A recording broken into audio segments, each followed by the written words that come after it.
안녕하세요. 정우싱싱입니다. 또 벌써 4월의 중간 단계가 접어들었습니다. 저희 회사는 요즘에 되게 바쁜 일정으로 돌아가고 있습니다.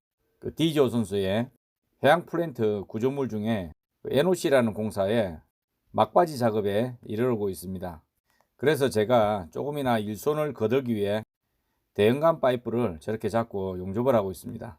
샵에서도 가끔씩 로테이션이 되지 않는 저런 대형간 파이프는 아무래도 능률이 좀 잘 나지 않기 때문에 제가 가지고 있는 그 용접 기술을 통해서 조금의 공정을 많이 하는 게 당연하다 싶어서 제가 직접 작업을 한번 해봤습니다. 저렇게 호리젠탈로 작업을 하게 되면 그 원지 로테이션 작업처럼 끊김없이 한 바퀴를 부드럽게 이렇게 돌아갈 수가 있습니다. 아무래도 일지 다음으로 호리젠탈이 작업 속도나 그 용접하기가 조금 편하죠. 하지만 단점이 있다면 숙련된 용접사가 아니거나 용접에 대한 이해도가 부족하면 특히 LF의 어떤 불량이 많습니다. LF 불량은 크랙 다음으로 굉장히 위험한 불량 중에 하나입니다. LF는 융착이 되지 않는 불량을 말합니다. 아무래도 센 물이 중력에 의해서 아래쪽으로 쏠림 현상이 있기 때문에 조금의 골이라도 있으면 덮이는 경우가 있습니다. 그래서 한번 니피아가 나기 시작하면 이어서 길게 나는 경우가 있기 때문에 이런 호리젠탈 자세로 용접할 때는 불량 주의를 항상 신경을 써야 됩니다. 자, 그리고 최고의 용접사는 어떤 상황이든 어떤 자세든 자기가 다 소화할 수 있어야 되고, 그런 상황에 대비해서 항상 훈련하고 생각하고 준비가 되어 있어야 된다고 생각합니다. 여러 용접사들의 각각 개인에 따라서 보는 시각이나 그 등급이 다 이렇게 나눠져 있습니다. 뭐 A급, B급, C급 뭐 붙이고 다니지는 않지만은 현장을 이렇게 다니다 보면 스킬과 경력에 따라서 금액도 천차만별의 차이가 있습니다. 자, 그걸 어떻게 하냐면 일단 작업 능률과 속도 그리고 불량률에 대해서 한 며칠만 일을 해보면 그 관련된 관리자분들과 특히 용접 반장님께서는 아주 숱한 많은 사람들을 경험을 했기 때문에 며칠만 지내보면 그 사람의 경력을 금방 알 수 있습니다. 기술은 영업하고 틀려서 말로 하는 게 아니고 행동으로 보여주는 거 아닙니까? 경험과 경력이 많은 사람은 그만큼 유연하고 능수능란하게 작업을 하겠죠. 그만큼 이 경험과 경력이 되게 중요한 게 특히 기술직들이라고 봅니다. 자, 본론적으로 오늘은 식스몰 파이프를 한번 영상을 준비했습니다. 자, 캡은 지금 한 2mm 정도 됩니다. 파이프 사이즈는 3인치고 두께는 7.62T입니다. 그리고 용가제는 SMT 625 재질로 용접을 합니다. 자, 그럼 제가 한번 준비하고 용접해 보겠습니다.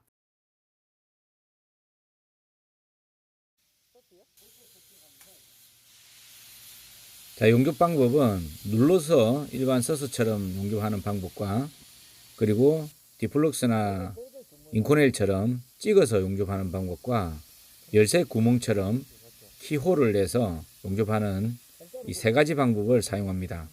이 세 가지 방법 중에 본인이 가장 자신 있고 안정적이고 또 품질과 생산성이 잘 나올 수 있는 본인만의 아이템으로 사용하시면 됩니다.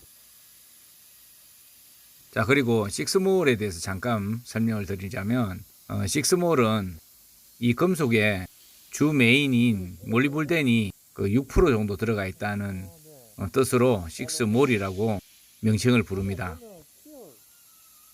자, 그럼 몰리볼덴에 대해서 잠시 말씀드리겠습니다. 원자 번호가 42번인 원소인 몰리볼덴은 독일어로는 몰리버데넘이라고 명칭을 한다고 합니다.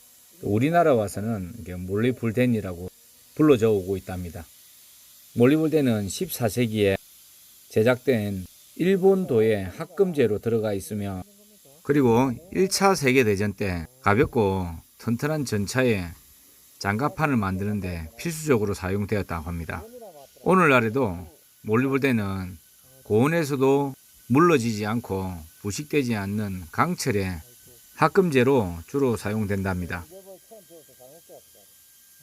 그리고 석유화학 공장에 원유에 포함되어 있는 황을 제거하는 타랑, 촉매 등으로도 중요하게 사용하고 있답니다. 몰리볼덴은 생명을 필수 원소인데 대기 중에 질소를 고정하는 박테리아에 있는 질소 고정 효소나 동물의 대사에 여러 산화 과정들에 관여하는 효소들의 활성 자리에 들어있다고 합니다.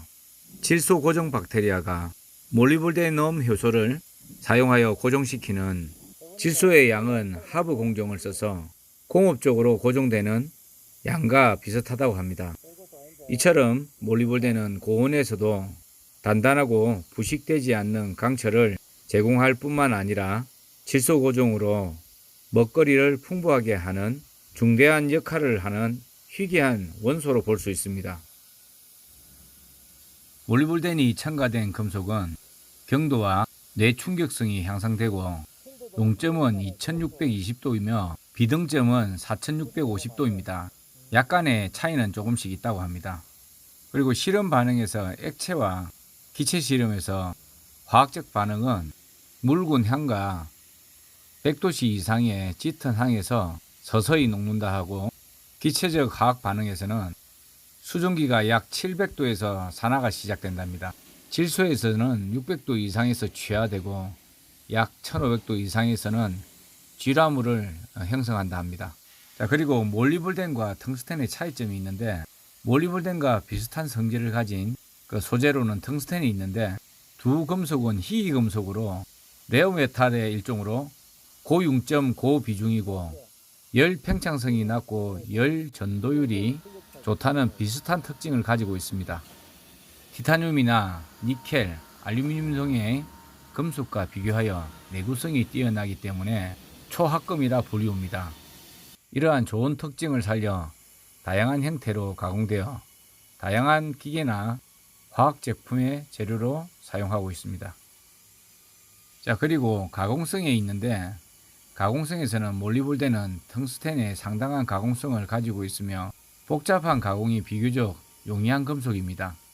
근데 반대로 텅스텐은 매우 강도가 높고 카본 코발트와 혼합하면 다이아몬드에 이은 경도를 가진 초경합금이 된다고 합니다. 매우 뛰어난 경도 때문에 자유자재로 가공하는 것이 어렵다는 단점이 있습니다. 열을 견디는 열의 내식성이라고 하는 점에 있어서는 텅스텐이 더 강하고, 고온 환경에서 필요한 부품을 만들 때에는 열에 강한 텅스텐이 이용되는 경우가 많다고 합니다. 지금 저희가 용접하고 있는 저 불꽃이 나오는 저 막대기가 텅스텐입니다. 저 고온에서도 잘 견디는 거 보면 열에는 정말 단단하고 강한 재질이라고 봅니다. 그리고 저 텅스텐도 3422도 정도 되면 녹는다고 합니다. 자, 그리고 일반적으로 금속이 녹는 온도는 조금씩의 차이가 있는데, 스테인리스 계열, 즉 서스 계열이 녹는 점은 1510도 정도 됩니다. 그리고 알루미늄은 660도에서 녹는다고 합니다. 그리고 알루미늄 합금은 463도에서 671도 사이에서 녹는다고 합니다. 이처럼 저렇게 용접을 해서 금속을 녹이기 위해서 잘 버티고 있는 텅스텐의 위력이 정말 대단한 것 같습니다. 물론 우리가 일반적으로 용접을 할 때 3000도까지 이렇게 올릴 수 있는 용접기가 그렇게 흔치는 않습니다. 자, 이렇게 여러 가지의 어떤 금속의 특징과 그리고 온도 차이, 이런 것들은 여러분들도 조금만 더 노력하고 신경 쓰면 아주 방대한 자료들이 많이 있습니다. 용접에 관심이 있거나 용접에 더 잘하고 싶은 마음이 있는 분들은 금속에 따라서 이 특징들이나 온도 변화, 그리고 이 단단함이나 여러 가지 어떤 재료 소재들을 알면은 아무래도 이제 용접을 하는데 아주 많이 도움이 됩니다. 자, 어느새 이렇게 용접이 다 끝났습니다. 식스몰도 오스트나이트 계열의 어떤 서스 계열이라 보면 됩니다. 그리고 이 식스몰을 또 어떨 때는 슈퍼 서스라고 부르기도 한답니다. 자, 어느새 이렇게 시간이 지나니까 다 완성이 되었는데, 저도 이렇게 간혹 가다가 용접을 하니까 그렇게 이쁘게 잘하지는 못하지만 아직까지는 그 현업에서 우리 동료들과 조금 보탬이 될 수 있고 도움이 될 수준은 된다고 봅니다. 여러분도 어떻게 생각하십니까? 뭐 이 정도면은 좀 도움은 되겠죠, 그쵸? 그 몸으로 배운 기술들은 그 우리 자전거 타는 거하고 똑같아서 10년, 20년이 지나도 잃어버리는 건 아니더라고요. 그래서 평생 내가 이 일을 하다가 뭐 또 다른 일을 해서 다시 돌아올 수도 있고, 어떻게 보면은 하나의 보험 같은 기반이 될 수 있다고 봅니다. 사람 일은 모르지 않습니까?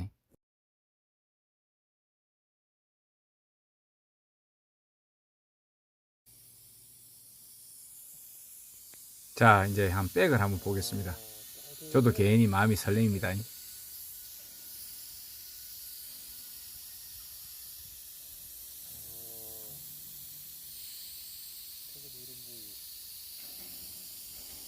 다행히 생각보다 좀 잘 나온 것 같습니다.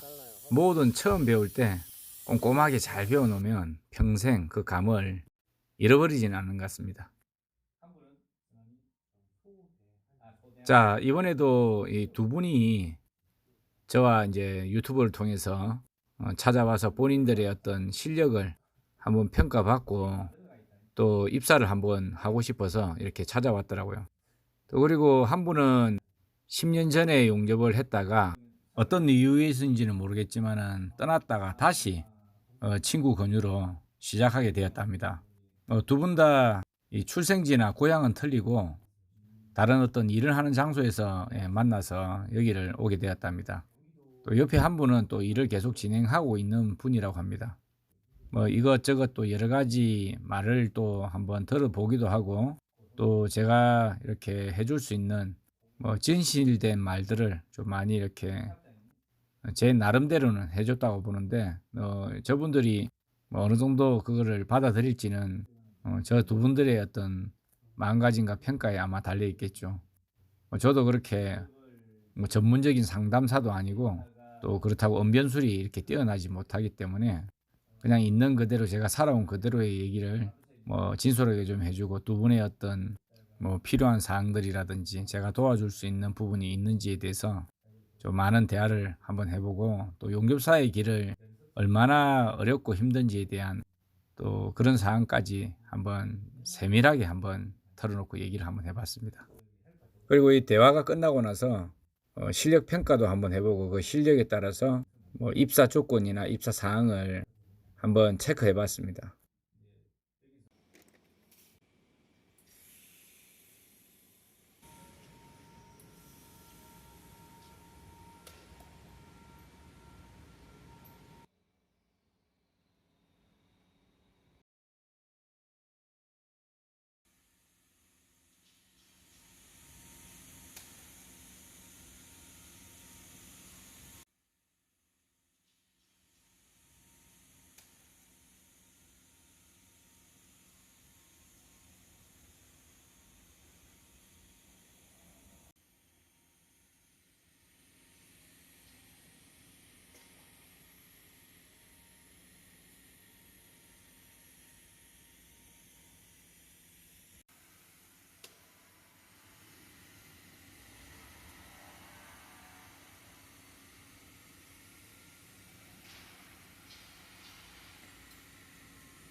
어떤 책에 보면은 의지를 강하게 하고 자신과의 타협하지 말란 말이 있습니다. 자신과의 정한 약속을 어기는 것은 환경의 탓으로 돌리거나 힘이 든다는 이유로 포기하는 것은 의지가 약하기 때문에 나타나는 현상이랍니다. 특히 이제 프로의 세계에서는 환경이나 개인의 사정이 고려되지 않기 때문에 끝까지 하겠다는 의지가 절대적으로 필요하며 자신이 정한 약속은 어떠한 경우에도 준수할 수 있는 강인한 인내심이 요구된답니다. 자, 여러분들도 모든 일에 시간을 두고 조금씩 자신과 절대 타협하지 마시고 안 되면 될 때까지 계속 해보십시오. 언젠가는 분명히 여러분들이 되고자 하는 사람이 되어 있을 겁니다. 각자의 시간은 좀 다르겠지만요. 정우싱싱 오늘은 여기까지 하겠습니다. 주말 즐겁게 보내시기 바랍니다. 안녕히 계십시오.